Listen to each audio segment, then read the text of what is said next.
ጋይስ የማይነካው ተነክቷል። የአሜሪካው እጅግ ዘመናዊና በራዳር አይታይም የሚባለው ኤፍ-35 ተዋጊ ጄት በኢራን ሚሳኤል ተመቷል።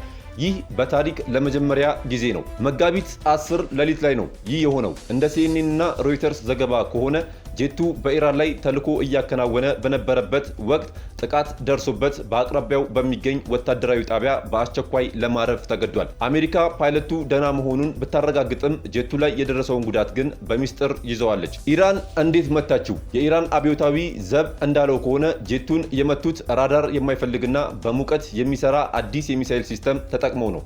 ይህም ማለት የአሜሪካው ስቴልዝ ቴክኖሎጂ አሁን ጥያቄ ውስጥ ወድቋል ማለት ነው። ጦርነቱ ከተጀመረበት ከየካቲት 21 ጀምሮ አሜሪካ ሰው ሰራሽ ጄቷ ሲመታባት ይህ የመጀመሪያው ነው። አሁን ዓለም ሁሉ የሚጠብቀው አሜሪካ ለዚህ ውርደት ምን አይነት ምላሽ ትሰጣለች የሚለውን ነው። እናንተስ ምን ታስባላችሁ? ይህ ክስተት ጦርነቱን ወደ ባሰ ደረጃ ይመራው ይሁን ወይስ አሜሪካ ያጸፋው ምላሿ ከባድ ይሆናል ብላችሁ ታስባላችሁ? ሐሳባችሁን የሐሳብ መስጫ ጋሩን። መልካም ጊዜ